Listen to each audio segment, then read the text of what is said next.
Buenas tardes a todas y todos. Soy Vladimir Robinsky, el director del programa de estudios de la Alianza del Pacífico de la Universidad de CESI. Les agradezco por acompañarnos ahora en un webinar donde vamos a discutir los resultados preliminares de la 15ª Cumbre de la Alianza del Pacífico en Santiago de Chile. En este webinar me acompañan ahora la profesora Marta Ardila de la Universidad Externado en Bogotá. También están con nosotros Juan Pablo Prado de la Universidad Benemérita en México, en Puebla, Michelle Levy de la Universidad Andina Simón Bolívar y Tom Legler de la Universidad Iberoamericana en la Ciudad de México, en México. Les agradezco a todos ustedes por acompañarnos ahora. Y la idea de este webinar que vamos a realizar ahora es hablar sobre estos resultados preliminares de la 15ª Cumbre de la Alianza del Pacífico. La pregunta que voy a plantear a todos nuestros participantes es la siguiente. ¿Qué nos dice sobre la Alianza del Pacífico, la cumbre, sus actividades, el desarrollo de estas actividades? Y de pronto también qué es lo que podemos decir acerca de sus resultados. Entonces doy la palabra a la profesora Marta. Bueno, muchas gracias, Vladimir. Quiero agradecerte mucho la invitación a este evento, lo mismo a l'ICESI, a todos mis colegas, un cordial saludo. Para mí es un honor estar con ustedes. Yo lo que podría señalar de la Alianza del Pacífico es que a pesar de los resultados que hemos visto durante estos días y el día de hoy, yo creo que la Alianza del Pacífico sí está un poco estancada. Es decir, yo veo que la Alianza del Pacífico comenzó muy bien, nació muy bien, con un gran impulso muy concentrado en todo lo que fue el tema de cooperación, todas las embajadas que se compartieron, lo que fue el intercambio académico a nivel de becas, a nivel de estudiantes, a nivel de proyectos conjuntos, a nivel empresarial también, a nivel de migración, por ejemplo, también. Entonces yo veo que se inició con un gran impulso, pero veo también por otro lado que hay una serie de características que tiene América Latina y en particular los 4 países miembros de la Alianza del Pacífico. Por un lado, vemos que hay un profundo presidencialismo, es decir, eso hace que la variable cambio de gobierno sea muy importante. Entonces vemos que en un momento hubo un impulso muy grande, por ejemplo, por parte de Chile, que está entregando hoy en día la Secretaría Pro Tempore. Pero desde mi punto de vista, ese exceso de presidencialismo, lo que llamamos algunos analistas internacionales, esa diplomacia presidencialista, hace que cuando hay un nuevo gobierno, muchas veces no se le coloque el mismo énfasis. Entonces, muchas veces se vincula también con situaciones de políticas internas, con situaciones de factores internos, lo que han sido las protestas sociales, por ejemplo, en Chile, por ejemplo, en México, por ejemplo, en Colombia, qué decir en Perú, la grave crisis de gobernabilidad también que hay en el Perú, la inestabilidad política que hemos visto durante los últimos días, que si asamblea constituyente, que si reforma constitucional, un debate que también está presente hoy en día en Chile. Entonces vemos que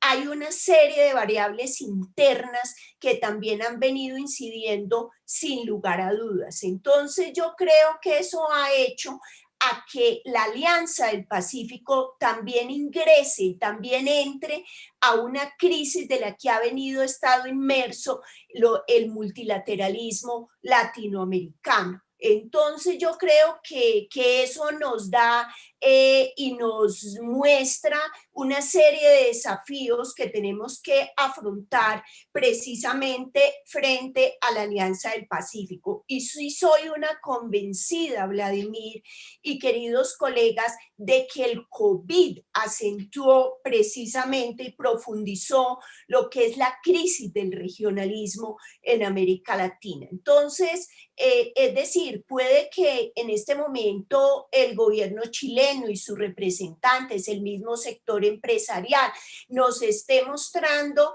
y nos esté diciendo que hay una serie de resultados, pero yo lo que veo es que esa Secretaría Pro Tempore que estuvo durante año y medio en cabeza de Chile no fue la misma que ejerció Chile en otras oportunidades y que ha estado muy movida precisamente por el COVID y por una serie de factores internos, entre los cuales destaco precisamente esas protestas sociales que incluso vienen desde antes de que se diera el COVID. Entonces yo creo que eso ha incidido sin lugar a dudas dentro de esa encrucijada que yo llamaría así, está atravesando la Alianza del Pacífico. Por otro lado, vemos que hay y que han aumentado lo que es la dependencia de las materias primas de muchos de nuestros países latinoamericanos y puede que esa dependencia sea menos en la Alianza del Pacífico, pero de todas maneras es preocupante, lo mismo que es preocupante que ese crecimiento de una mayor interdependencia que se dio hace un par de años dentro de la Alianza del Pacífico, eso ha también otra vez disminuido. Entonces yo lo que quisiera señalar es que sí veo que la Alianza del Pacífico se ha visto afectada por una serie de variables que hay que tener en cuenta. Veo también que falta liderazgo dentro de la Alianza del Pacífico. Puede que la Alianza del Pacífico tenga un liderazgo compartido que tiene que ver con el país que ejerce la Secretaría Pro Tempore, ¿sí? Pero veo una ausencia de liderazgo, un vacío de liderazgo. Veo una ausencia de un paymaster dentro de la Alianza del Pacífico también, e insisto, una serie de factores internos que han llevado a la misma debilidad de la Alianza del Pacífico. Y sí veo que también hay una serie de desafíos, que de alguna manera pues nos lo han sugerido en las reuniones de estos días y en las reuniones también del día de hoy, que tiene que ver con el hecho de que tenemos que buscar una mayor conectividad, es decir, una mayor conectividad en varios sentidos, no solamente en términos de infraestructura o no solamente en que haya más vuelos o que haya una mayor conectividad también a nivel marítimo, que incluso ahí hay un gran desafío sin lugar a dudas de poder conectar los puertos, los diferentes puertos de la Alianza del Pacífico. Entonces, digamos que ese es un elemento que tenemos que ver, pero también vemos que tiene que mejorar la conectividad en términos de disminuir la brecha digital a nivel de los países, a nivel del sector rural y el sector urbano, es decir, dentro de cada uno de los países. Y veo también que esa conectividad tiene que mejorar en lo que tiene que ver con el Asia-Pacífico. Entonces yo veo que puede que hoy en día nos estén hablando como uno de los grandes resultados precisamente es la ampliación o la tendencia hacia un mercado digital dentro de los países miembros de la Alianza del Pacífico y con la región del Asia-Pacífico, pero yo creo que es toda una tarea que está por construir, es decir, esa conectividad a nivel nacional, esa conectividad a nivel regional y esa conectividad a nivel internacional. Y yo creo ahí que podríamos aprovechar muchas cosas. Por ejemplo, un país como China está trabajando mucho en eso, todo lo que es las iniciativas que ha venido planteando con el Belt and Road Initiative me parece que es interesante aprovechar una infraestructura que incluso ya había, por ejemplo, en México, en Chile, en Perú, en el mismo Colombia, y como ponernos de acuerdo en ese sentido. Entonces, me parece que eso es importante, pero no solamente eso, sino lo que tiene que ver con una Digital Silk Road, es decir, con una iniciativa también digital, que me parece que es fundamental en una coyuntura como la actual. Entonces, yo sí creo que tenemos que avanzar y que hay muchos retos, hay muchos desafíos, pero sí creo que hay un gran desafío que tiene que ver con la conectividad, que ya se ha señalado, es decir, el mismo programa o el mismo plan de trabajo que ha señalado la estrategia de la Alianza del Pacífico para el 2030 lo señala, ya señala la conectividad, pero tenemos que ir más allá, una conectividad que se aceleró la necesidad precisamente a raíz del COVID-19. Entonces sí me parece que ahí hay grandes retos en los que tenemos que avanzar. Muchísimas gracias, Marta. Y yo creo que es muy apropiado que comenzamos a hablar sobre los retos de la Alianza del Pacífico, porque yo creo que estamos muy conscientes todos los que estamos participando en esta mesa redonda, en este webinar, sobre estos desafíos que enfrenta la Alianza del Pacífico.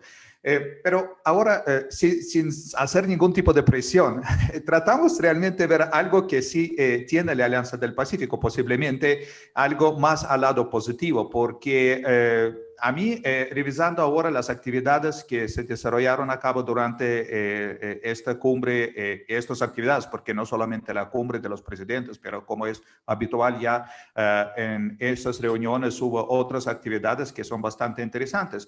Y por ejemplo, a mí me llama mucho la atención la inclusión de una manera muy explícita del tema de género, sí, la declaración que hicieron en el marco de esta cumbre. Además, no es simplemente un documento corto de 2 o 3 páginas, sino toda la hoja de ruta, que me parece muy importante destacar. Y yo tengo la impresión que la alianza sí, por lo menos muestra que sí está consciente de estas debilidades que hay, ¿sí? No estoy ahora hablando si hay mayor liderazgo o no, esto es la segunda parte de que nosotros vamos a discutir en este webinar de hoy, pero a mí me gustaría de pronto pedir a Tom que nos puede de pronto expresar su opinión frente de esto, o sea, si realmente hay algo que la Alianza del Pacífico puede servir en estos tiempos tan difíciles, sin precedente, con COVID, que también es reconocido en la declaración de la Alianza del Pacífico, sí, pero de pronto hay unos elementos que sí nos da un poco más de esperanza. Sí, sí puedo, sí, pedir a Tom.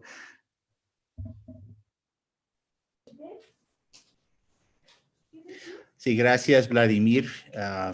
Un gusto estar aquí con ustedes, con mis queridos amigos en otras instituciones. Y me da gusto que me hayas pedido a mí que respondiera aquí, porque justo iba a decir que aunque reconozco las preocupaciones de Marta, pues aquí estamos ante pues, la metáfora de si el vaso está medio lleno o medio vacío, ¿no? Y yo sí creo, yo sí estoy, creo, un poco más optimista que Marta en este sentido. Hay unas cosas, o sea, sin negar todo lo dicho por Marta, sí he visto unas señales para mí más positivas.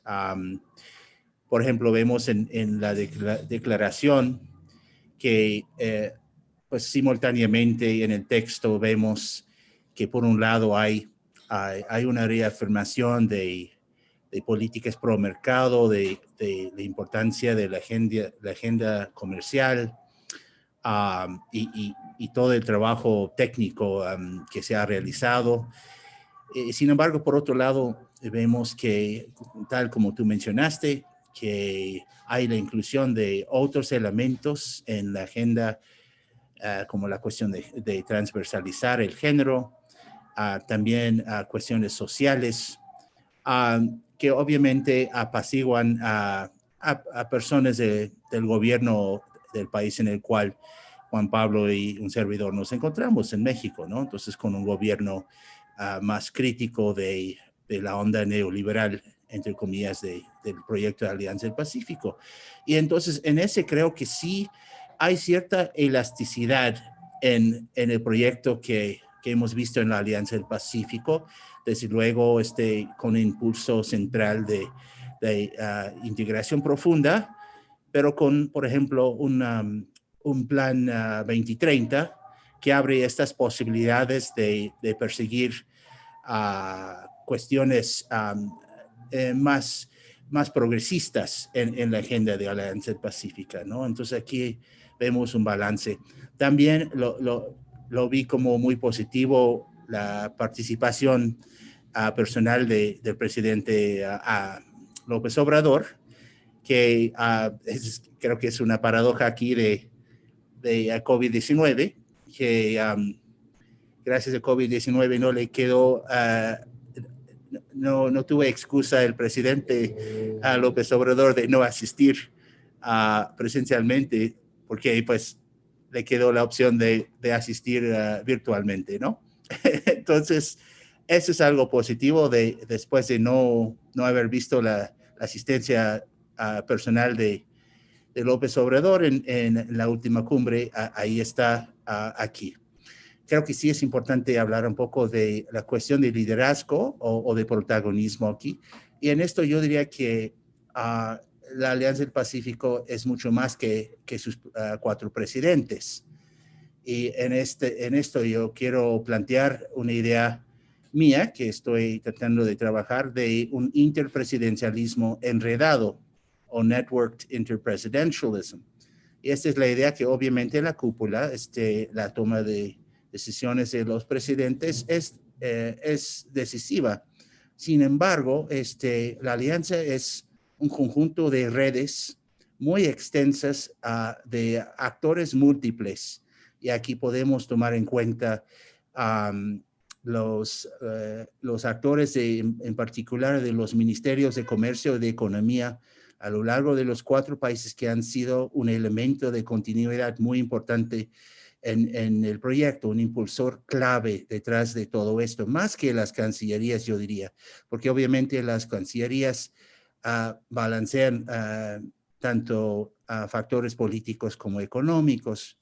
Pero también ha habido estas redes transnacionales de actores privados tan importantes que se articulan a través de CEAP y de los diferentes capítulos nacionales de CEAP.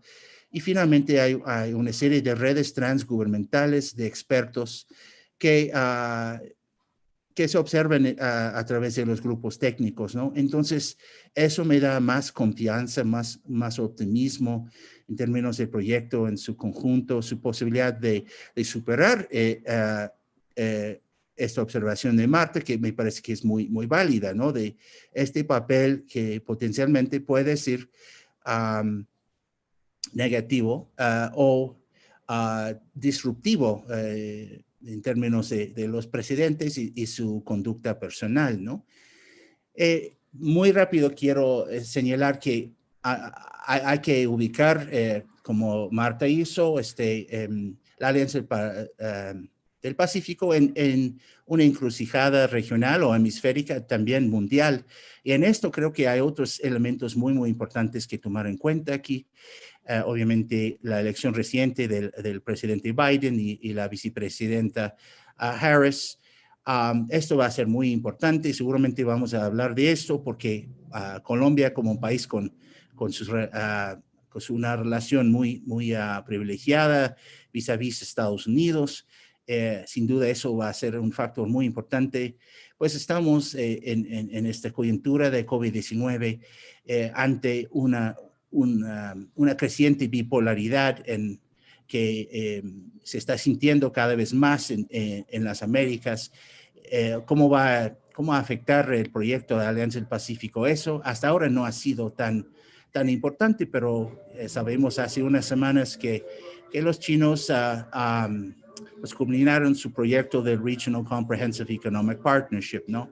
Y por otro lado hay TPP-11, donde falta Colombia, ¿no? Entonces, ahí es donde me parece mucho más interesante cómo este proyecto ahora, en el momento de esta cumbre, cómo se va a insertar en esta cuestión geopolítica, en esta cuestión de mercados, diferentes tendencias comerciales. Y yo diría hasta ahora en el marco de COVID-19, a lo mejor la moraleja de COVID-19, como dicen muchos y muchas, pues hay que regionalizar las cadenas de valor o las cadenas de suministro. ¿Y cuáles son las implicaciones de eso para Alianza del Pacífico? Muchas gracias, Tom. Yo sí quería hablar precisamente sobre los cambios que ocurren en Estados Unidos y cómo esto puede realmente tener su impacto acerca de hacia dónde desde ahora va la Alianza del Pacífico. Claramente es un factor súper importante y de hecho en las actividades, en las reuniones que tenían lugar en el marco de las actividades de la cumbre, los empresarios hablaron muchísimo sobre el impacto de los cambios políticos en los Estados Unidos sobre el futuro de la Alianza del Pacífico. Yo creo que es un tema súper importante, pero quizás debemos todavía esperar un poco más hacia dónde va, o claramente podemos hablar de esto cuando vamos a hablar sobre la segunda pregunta que les voy a plantear en el webinar de hoy.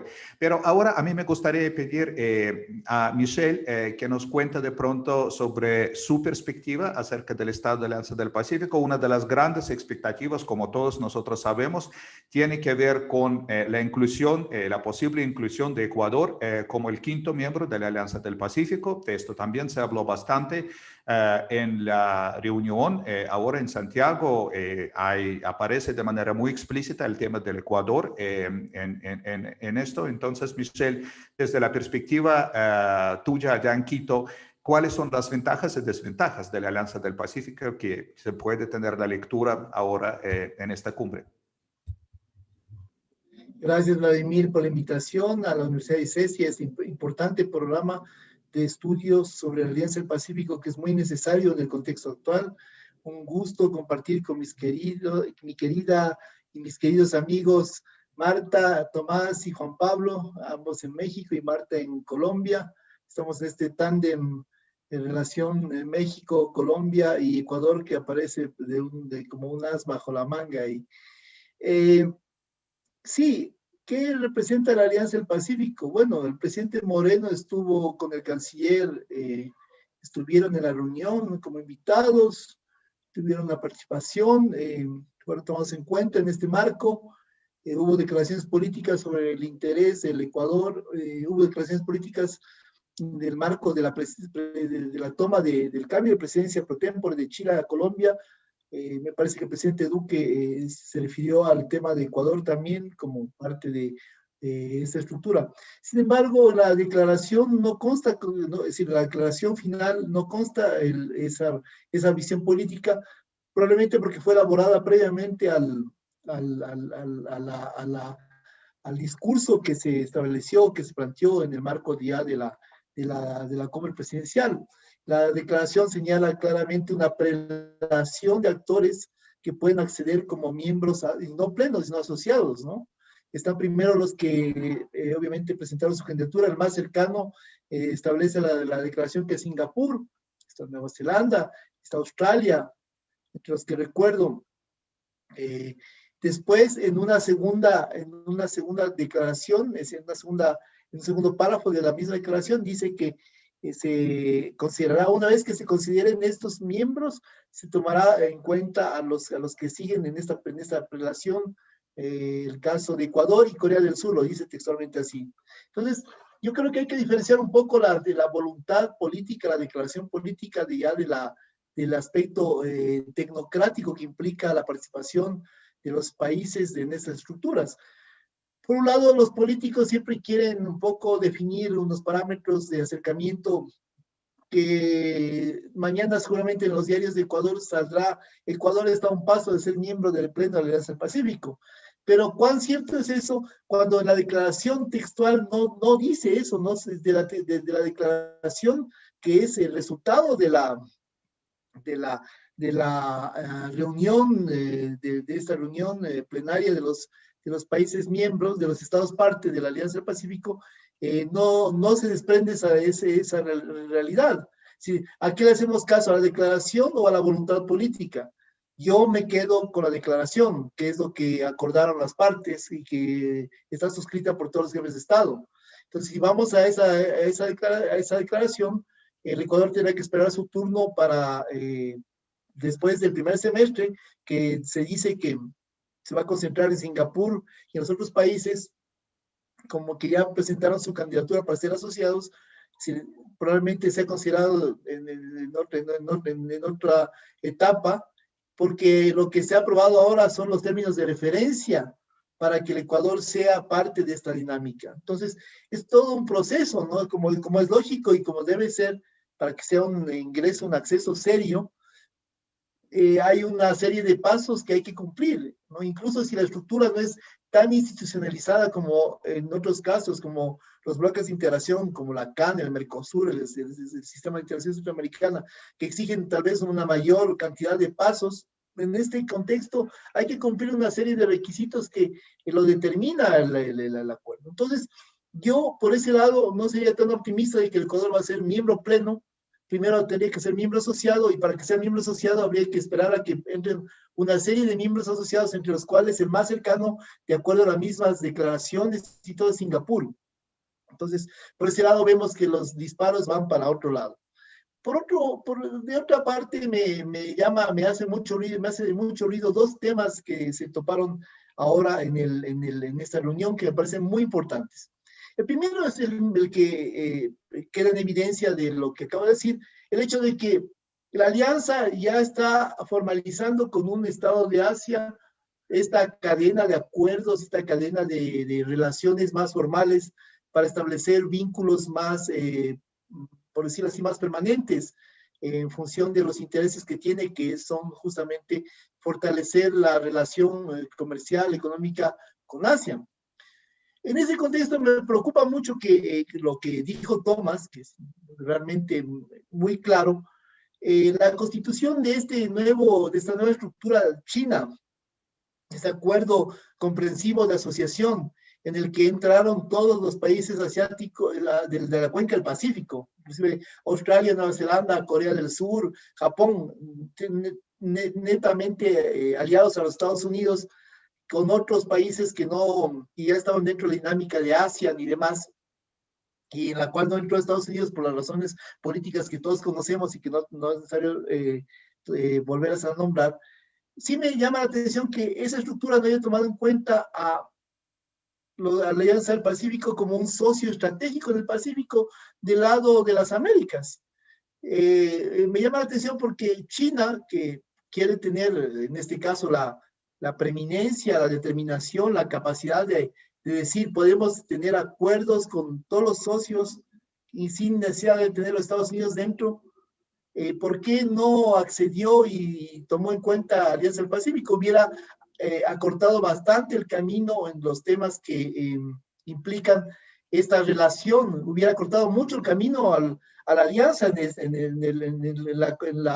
en concretar esta relación. Yo creo que hubiera sido un gran espaldarazo político, y no entiendo por qué, por ejemplo, Chile, que es un país muy activo y son muy hábiles para negociar los temas, no vio venir esto y no proyectó de una u otra forma una posible, aunque sea asociación, para que se tome en cuenta o se nomine a la Alianza del Pacífico como el socio natural de esa estructura en Asia.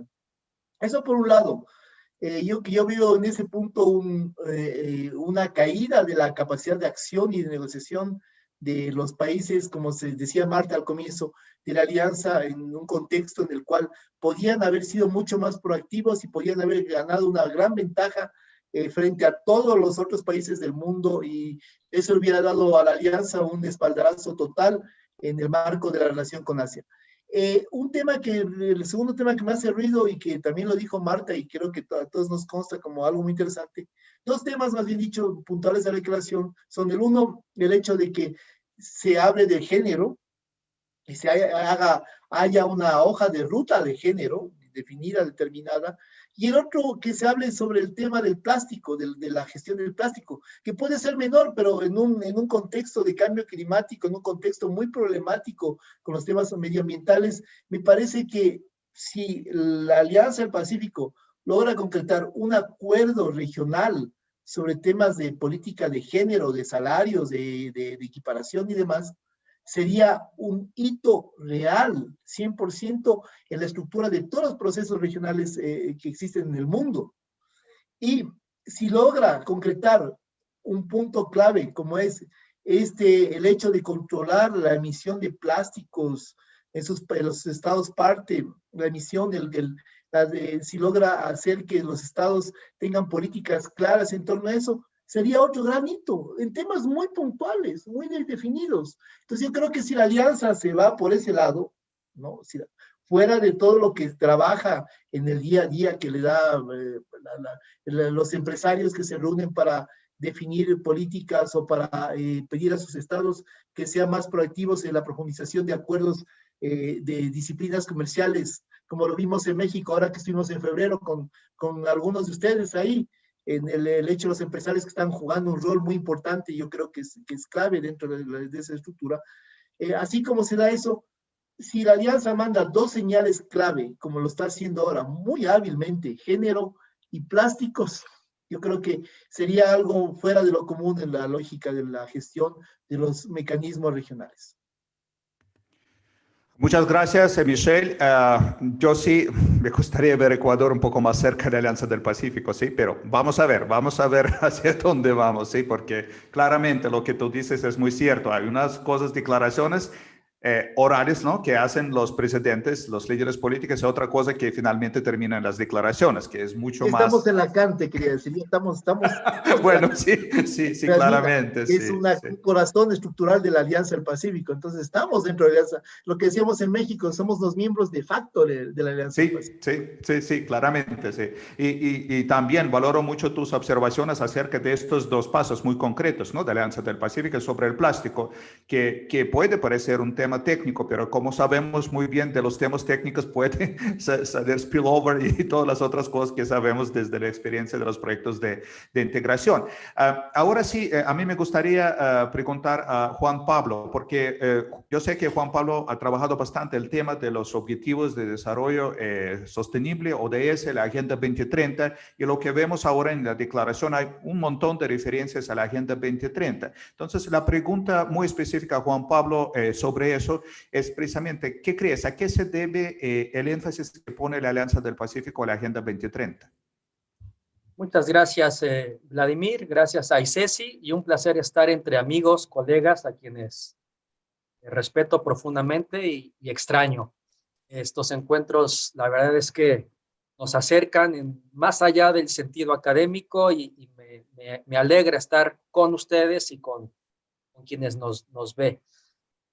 Sí, la declaración hace, o más bien recurre, ¿verdad?, a temas de fácil anuencia, me parece, y de obligada anuencia. ODS, el tema de género, etcétera, son preceptos, podemos catalogar del orden técnico, que facilitan llegar a acuerdos. Recordemos que la Alianza del Pacífico, su forma de toma de decisiones no es muy democrática y hay poder de veto, no se nos olvide. Entonces, frente a esta situación y de cara a un contexto global y regional complejo, pues de forma pragmática, y es lógico, es inteligente y es eficaz, se recurren a este tipo de temas en donde es difícil que un país se niegue a poner, digamos, la firma. Y hablando del contexto, Vladimir, en el que esta cumbre se realiza, esta cumbre sui generis se realiza, permíteme decir que es un contexto particularmente diferente, extraño y complejo. Hay un reacomodo, y estamos viviendo, son tiempos fascinantes, estamos viviendo un reacomodo del sistema internacional, de las interacciones, de las normas que intentan regular a nuestro planeta. Estamos un poco en trance, saliendo del shock, ojalá, y estamos en una etapa de trance o de terapia intensiva en la que desconocemos con claridad el futuro próximo. Me refiero sobre todo de cara al COVID. Tenemos por otro lado un contexto de cooperación, por otro lado de desglobalización, el tema Trump-Biden y este espacio gris, ¿verdad? De traslación de este poder regional y global. Tenemos también enfrente un incremento de los nacionalismos, tanto en grandes potencias como en nuestros propios países, y no olvidar que los nacionalismos van en contra de el espíritu de procesos de integración, de interacción, que intentan que lo nacional no sea el referente principal político ni de los ciudadanos, sino que nos sintamos parte de otros escenarios más allá de lo propio y de lo inmediato. Y en definitiva estamos en un contexto desafiante, difícil, entre la cooperación y la competencia, teniendo como principal, no único, pero principal parámetro al COVID, ¿sí? Y es en este contexto desafiante, interesante para nosotros en particular, en que esta cumbre se realiza. Y en el plano nacional, pues las cosas también son bastante interesantes. Yo diría que vivimos contextos entre los 4, digamos los 5 para incluir a Ecuador, difíciles. Lo interno y los problemas internos desbordan las capacidades gubernamentales, el interés del público, de los nacionales, y eso en automático limita el interés y las capacidades respecto a el relacionamiento externo, incluyendo, seré claro, a la Alianza del Pacífico. O sea, las prioridades o se reacomodan o se ratifican, y la Alianza del Pacífico, si hace un año, como yo lo dije, no era tan importante, al menos para mi país, México, ahora lo es menos, ¿sí? Pero por todas estas razones, no es algo ilógico, sino que hay una razón de ser. Y en este sentido, sí me parece importante ser no solamente negativo, sino también optimista. O sea, a pesar de este contexto difícil, existen estructuras, organismos internacionales, mecanismos de integración que se crean precisamente para enfrentar este tipo de panoramas difíciles y complejos. Ahí está la Alianza del Pacífico. Esa es una respuesta creada ex ante de este contexto tan complejo, y la tenemos que ver como una herramienta útil y práctica que nos ayude a retomar el camino, a retomar propósitos de mediano y largo plazo y evitar sentirnos solos, desolados o en un contexto de plena y brutal competencia, por ejemplo, por la vacuna y por mercados y por los relacionamientos externos. Y eso es positivo y me parece que hay que valorarlo en su justa medida. La Alianza del Pacífico y su cumbre hay que valorarla en este contexto tan difícil, y nos hace ver y nos recuerda que a pesar de los tiempos difíciles que vivimos, 1, la alianza existe. 2, sí ocurren cosas, hay contenido relativamente importante o relativamente irrelevante, pero existe. Y que exista y que permanezca, que participe, por ejemplo, mi presidente en la cumbre, es positivo per se.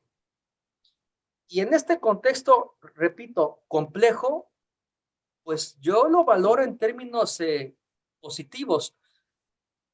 Pero para que esto ocurra, la estrategia es recurrir a preceptos de fácil anuencia, repito, ODS, temas de género, plásticos, en donde es difícil que un país diga que no. ¿Qué país no va a estar a favor de una iniciativa en este sentido? Por tanto, para concluir, creo que es un relativo éxito la celebración de la alianza, la apuesta que se hace en los documentos de referencia.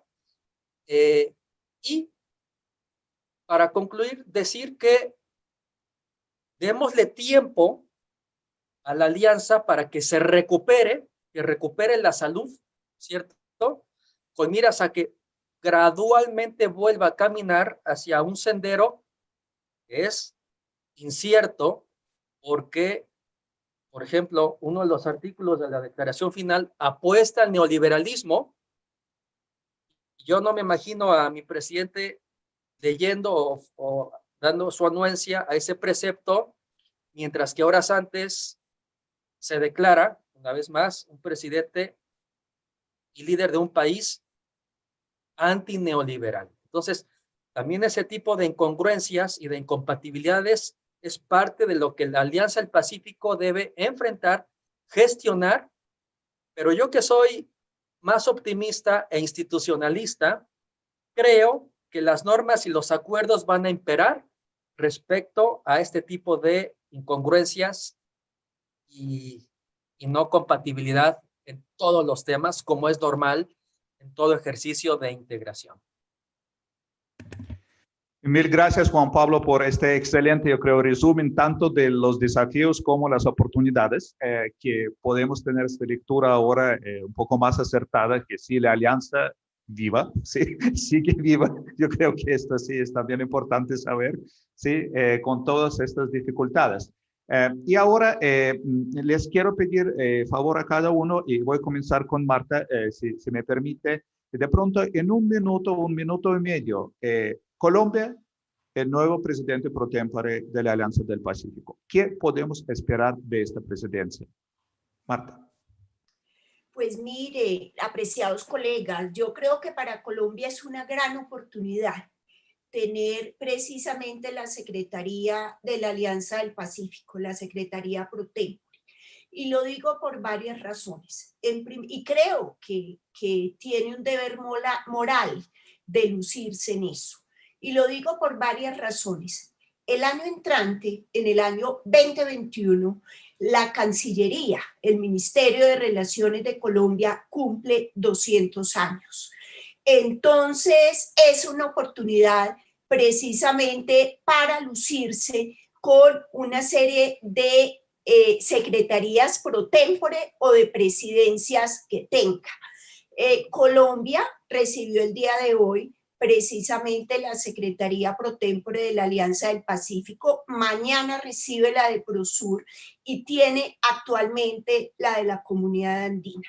En la Comunidad Andina, pues no es el objetivo discutirlo ahora, pero de todas maneras ha enfatizado mucho en el tema económico y de manera reciente se suscribió una Carta Ambiental Andina, que fue también liderada por Colombia en calidad de presidencia. Entonces, yo creo que esas circunstancias, pues de alguna manera, pueden llevar a una Secretaría pro tempore de Colombia interesante. Sin embargo, creo que pues eso requiere de una gran coordinación y requiere también de construir un liderazgo.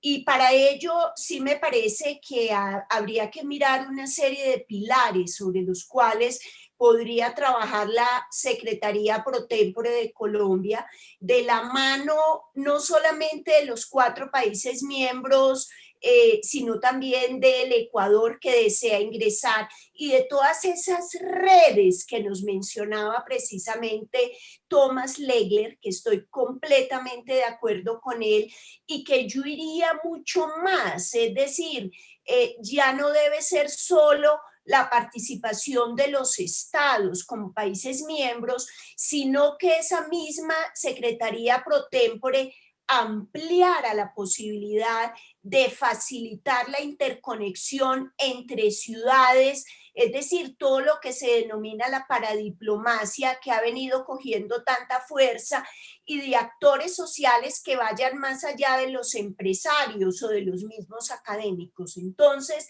yo sí creo que Colombia podría ejercer una gran labor en ese sentido. sin lugar a dudas, pues continuar con la reactivación económica del bloque, como nos lo señala precisamente los diferentes documentos del día de hoy, y sí creo que se debería diseñar un estudio de prospectiva de la Alianza del Pacífico que fuera no solamente hasta el 2030, como lo hay hoy en día, sino más allá, hasta el 2050, y que planteara una serie de escenarios a corto, mediano y largo plazo, basado en una serie de pilares. Creo que el pilar de la cooperación es fundamental en los términos de esas diferentes redes que hemos debatido el día de hoy. Creo también importante vincular la alianza con otros foros internacionales nuevos y no tan nuevos, ¿sí? No tan nuevos como el G20 o la misma PEC o el mismo OSDE o la misma Organización de Shanghái. Es decir, ampliarlo con otros foros internacionales. Creo también, y para mí es fundamental, el tema de la conectividad, pero no quiero insistir en ello. Creo que el tema de la diplomacia feminista es fundamental, es decir, y eso no es nuevo de la Alianza del Pacífico. Desde el año 2015, Lima lo planteó. Cuando el Perú tuvo la Secretaría pro tempore, en ese momento empezó a hablarse de la necesidad de que se le diera una mayor participación a la mujer, una mayor participación de género, muy orientado hacia una diplomacia feminista. Entonces, digamos que el tema de la diplomacia feminista está presente. Creo que Colombia, con lo que son las dos viceministras que coordinan tanto la de Comercio como la de Relaciones Exteriores, que coordinan precisamente lo que son los GAN a nivel de la Alianza del Pacífico, en ese sentido podrían ejercer un liderazgo bastante interesante. Creo que el tema de la diplomacia científica es fundamental en términos también, y eso lo ha venido desarrollando Colombia. Lo que pasa es que no ha tenido mayor visibilidad, lo ha venido desarrollando a nivel de las embajadas, pero creo que en términos de la misma Alianza del Pacífico, pues hay que profundizar en eso, en términos de las vacunaciones, en términos de que llegue a la población, en todo el sentido de la palabra, que no haya corrupción con el manejo de las vacunas, de que se vacunen a los muertos o qué sé yo. Entonces, digamos que en ese sentido se pueden hacer muchas cosas. Creo que el tema de la seguridad alimentaria sería también interesante y que eso le podría interesar en muchos aspectos a los países del Asia-Pacífico, pero sí insisto mucho de nuevo, es decir, tanto en la conectividad como en la cooperación internacional. Yo creo que el trabajo en términos de los foros que se han venido realizando deben continuarse, consolidar una relación con los estados observadores, con los miembros asociados resulta fundamental, las diferentes reuniones con países de América, con la Unión Europea, con Eurasia, con Medio Oriente y África, con la Unión Europea, con Asia Oriental, con Oceanía, con ASEAN, creo que resultan de la mayor importancia y sí creo que debe continuar trabajándose en ese sentido. Entonces yo creo que para Colombia, pues esto significan grandes retos. Creo que, pues no sé si más adelante vayamos a discutir, pero sí creo que el tema de Estados Unidos pues va a estar presente y va a estar presente precisamente por el cambio de gobierno en los Estados Unidos, por la llegada del presidente Biden y por esa relación tan estrecha que Colombia ha tenido con los Estados Unidos, que en unos momentos se ha hablado de un respice polum, yo hablo más de un acomodamiento ideológico, pragmático en otros momentos. Entonces yo sí creo que el tema de Estados Unidos o Estados Unidos como un actor extrarregional, entre comillas, a la Alianza del Pacífico, pues va a contar sin lugar a dudas. Creo que ahí el tema del apoyo del BID puede ser importante. Colombia apoyó lo que fue la elección de Claver, ¿sí? Que era el candidato de los Estados Unidos, y el BID, así como la CEPAL, pues pueden dar un gran apoyo para todo lo que es la conectividad digital, que también es uno de los aspectos que se buscan profundizar dentro de la Alianza del Pacífico. Entonces yo creo que ahí van a estar varios temas presentes y no dejaría por fuera también el tema de Venezuela, que es uno de los temas que más interesa a la actual administración de la política exterior o a la actual administración de Iván Duque. Entonces yo creo que ahí hay muchos aspectos que podríamos discutir, pero insisto, creo que es una gran oportunidad para Colombia por los elementos que he señalado. Mil y mil gracias, Marta, por este análisis tan preciso acerca de lo que podemos esperar de Colombia y las oportunidades que tiene Colombia. Claramente, a veces las oportunidades son tan claras, tan obvias y luego estamos mirando si realmente están aprovechando o no de estas oportunidades. Yo creo que nosotros acá en Colombia lo que podemos realmente hacer en la colaboración con la red de internacionalistas que tenemos acá, el Congreso de Red Intercol que tendrá lugar en la Universidad Externado el próximo año, yo creo que nosotros desde la Academia seguramente podemos unir nuestros esfuerzos más con nuestros colegas en otros países para realmente poder decir a los tomadores de decisiones en este país qué hay que hacer y cuáles son las oportunidades que hay. Muchísimas gracias, Marta. Yo quiero ahora dar la palabra a Juan Pablo, porque yo sé que Juan Pablo de pronto a las 4 de la hora de México ya tiene otra actividad. Y yo sé que Juan Pablo es muy buen conocedor de Colombia, es un gran amigo de Colombia, está visitando Colombia siempre cuando es posible en los tiempos. Entonces, Juan Pablo, ¿qué crees? Un minuto y medio, ¿qué crees para Colombia, la presidencia de Colombia en pro tempore y para la Alianza del Pacífico? ¿Qué puede significar eso? Gracias, Vladimir. Coincido con lo que señala Marta, es muy puntual ella en sus planteamientos. Me parece que es, desde luego, una oportunidad importante en un contexto, vuelvo al contexto difícil y complejo. Colombia tiene capacidad para conducir procesos de cooperación, de integración. Le va a corresponder a Colombia mantener los esfuerzos dedicados a afinar y perfeccionar el andamiaje institucional de la Alianza del Pacífico. Es decir, creo que ese va a ser uno de sus principales retos. Uno, mantener a la alianza a flote y dos, mejorar la capacidad institucional de la alianza para cumplir con sus propósitos. En particular, en la declaratoria presidencial habla de la hoja de ruta para mejorar la gestión de la Alianza del Pacífico. El año pasado, no, este año, se hizo una consultoría a nivel internacional, creo que el BID la financió, para repensar el andamiaje institucional de la Alianza, en donde varios de nosotros propusimos, por ejemplo, una secretaría técnica que acompañe a la Secretaría pro tempore y de esa forma reforzar, sin grandes burocracias, pero afianzar el liderazgo político y en este caso técnico de la alianza. Creo que eso, si Colombia aprovecha ese documento que se está elaborando y pone en marcha y propone ese tipo de instancias para reforzar, reformular a la Alianza del Pacífico, creo que puede aprovechar precisamente ese contexto. Pero por el otro lado, lo que me preocupa es que le ocurra algo similar respecto a México.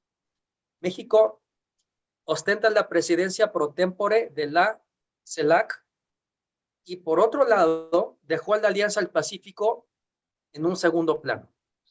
Confío en que Colombia logre mantener una especie de equilibrio entre el liderazgo en Prosur y el liderazgo en la Alianza del Pacífico.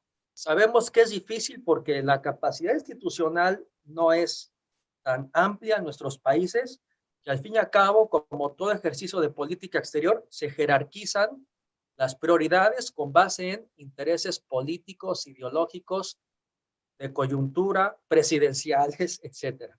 Entonces, vamos a estar a la expectativa en términos de cómo Colombia va a jugar en sus liderazgos entre Prosur y con la Alianza del Pacífico y desde luego muchos más temas de su agenda internacional. Eso va a ser muy interesante y vamos a estar expectantes a lo que ocurra.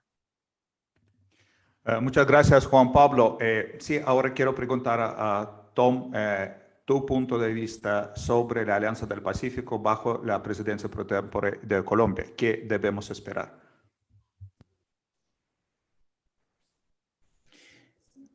Gracias, Vladimir. Pues yo creo que me queda muy poco por decir después de los excelentes comentarios de Marta y Juan Pablo, pero bueno, sí hay algunas cosas adicionales. Desde luego hay una agenda técnica muy importante que ya se ha definido, o sea, una serie de encomiendas que se tienen que implementar y yo confío que existen amplios recursos y experiencia en Colombia para coordinar y llevar a cabo esas encomiendas, ¿no? Y como Marta señaló, el chiste es realmente de movilizar recursos más allá de lo gubernamental, las posibilidades de paradiplomacia. Pues la verdad hay excelentes, las redes de actores privados en CEAP Colombia, obviamente aquí creo que van a lucir en este sentido. Como señaló Juan Pablo, también obviamente hay una agenda institucional, ¿no? Esta coyuntura, esta encrucijada de si se requiere mayor institucionalización del proyecto de Alianza del Pacífico, y desde luego eso fue una preocupación de la presidencia pro tempore de Chile, y pues se contrató a la BID para ayudar con una consultoría. Será interesante ver qué sale de ese proceso, ¿no? Pero finalmente quiero reiterar que hay una tercera agenda muy importante aquí que creo que quizá sea más importante ahora que nunca en los casi 10 años de la existencia de la Alianza del Pacífico. Pues cabe mencionar que va a cumplir 10 años la Alianza del Pacífico en abril, ¿no? Entonces, sin duda, ahí Colombia va a tener que ponerse a pensar cómo festejar primero la Declaración de Lima y después en 2022 los 10 años del Acuerdo Marco, ¿no? Pero esta agenda geopolítica, hay la pregunta muy importante de cómo posicionar a la Alianza del Pacífico como un proyecto y cómo posicionar a los 4 miembros frente a estos movimientos tectónicos, ¿no? Que hemos visto que hablamos durante la primera ronda, que tienen implicaciones muy importantes para Colombia en sí, ¿no? Y no solo los miembros. Y creo que esto va a causar para Colombia pues un momento de reflexión existencial. O sea, sabemos que históricamente Colombia ha tenido por lo menos durante muchas décadas, una orientación importante hacia Estados Unidos, ¿no? Y con el nuevo gobierno de Biden, sin duda, el gobierno de Biden, yo confío, va a tratar de extender una mano o un puente a Colombia como pues, un socio y quizá un aliado muy importante pues, en este panorama geopolítico del cual hablamos brevemente en la primera ronda.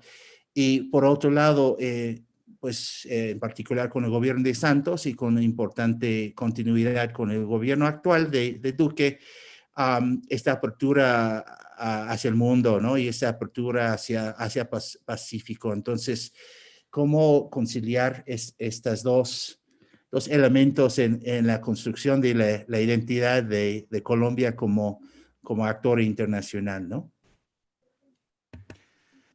Muchas gracias, Tom, por tus observaciones. Michelle, te toca cerrar esta ronda de las preguntas, pero creo que podemos cerrarlo con broche de oro, porque Me gustaría de pronto pedirte hablar, pues somos vecinos, ¿sí? Colombia, Ecuador, y como dices, es difícil pensar sobre la Alianza del Pacífico sin su de facto miembro Ecuador.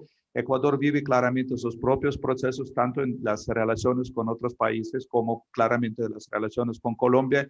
Las relaciones con Ecuador para nuestra región acá del Pacífico colombiano son súper importantes y somos vecinos aún más cercanos si hablamos de la región nuestra.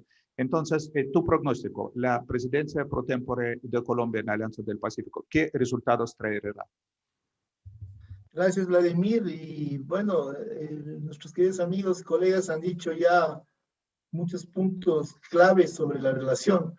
Yo solo puedo decir humildemente como ecuatoriano, ex parte de la Gran Colombia, del Departamento del Sur de Colombia, y que con Cali tenemos una relación transfronteriza, porque tenemos vuelos transfronterizos hasta ahora. Bueno, teníamos antes de la pandemia un vuelo que hace escala en Esmeraldas y es un vuelo que Yo no he tomado requiere, varias veces su vuelo, es muy cómodo, de verdad. Sí. claro, es un vuelo que no requiere hacer migración ni nada, porque es un vuelo local, se lo paga como vuelo nacional, de hecho. Entonces eso habla mucho de nuestra relación, ¿no?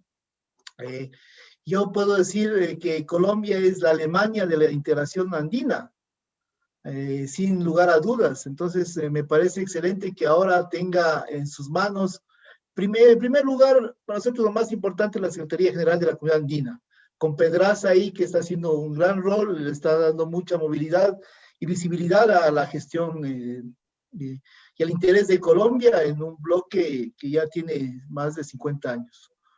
Luego, que tome la Secretaría Pro Tempore de la Alianza del Pacífico es atinado porque creo yo que puede construir, como señalaban, una institucionalidad interesante. Los colombianos son tienen mucha práctica en crear instituciones y demás, tienen una tradición institucional muy fuerte, entonces a veces por eso se complican demasiado la vida también, porque son muy institucionalistas. Sin embargo, yo creo que en la gran lógica que tenemos de la construcción regional, esa capacidad de creación institucional puede ser muy útil para definir o determinar roles para cada cosa, ¿no? En este caso, Marta decía acertadamente en un comienzo, no voy a hablar sobre la comunidad andina y el rol que tiene, porque no es el tema del evento, del webinar, pero, por ejemplo, le puede dar ya, y de hecho ya le está dando un rol muy importante en algunas materias a lo que es la integración andina.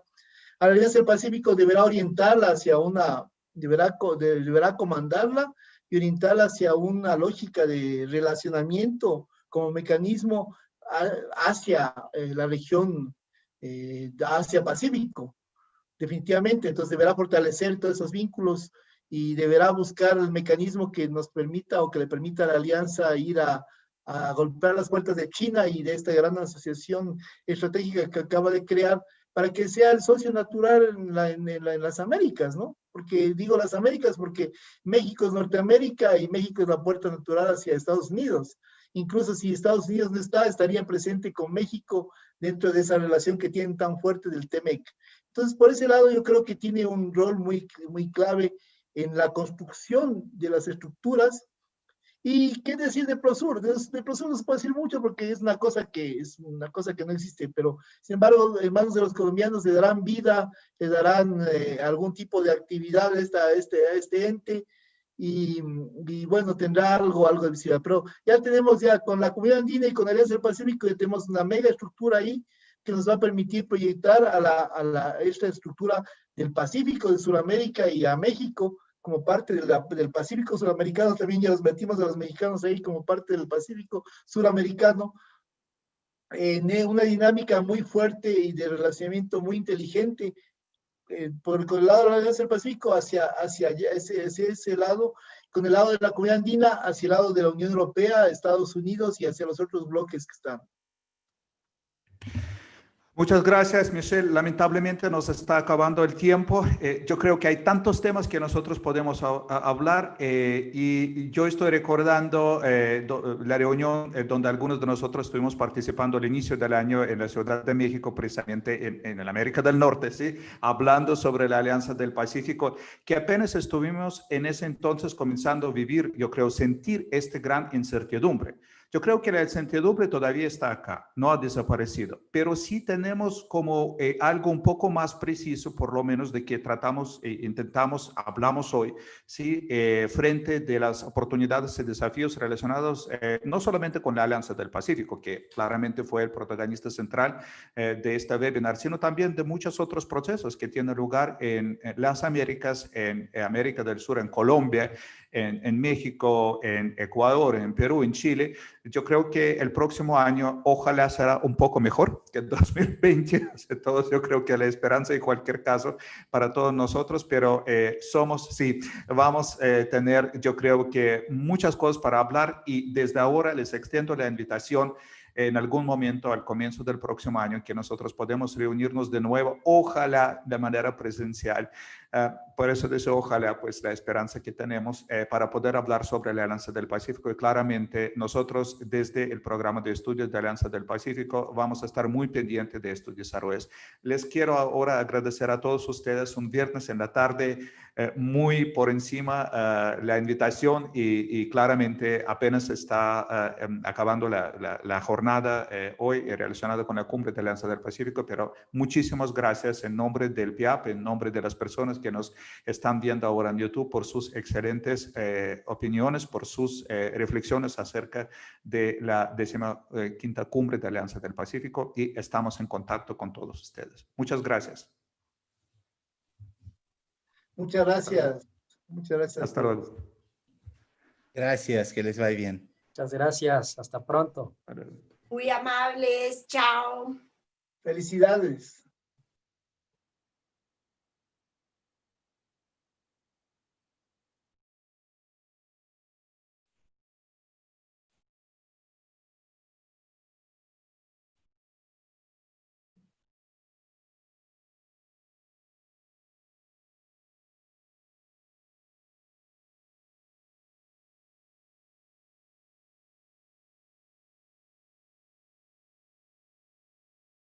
Bien, creo que concluyó.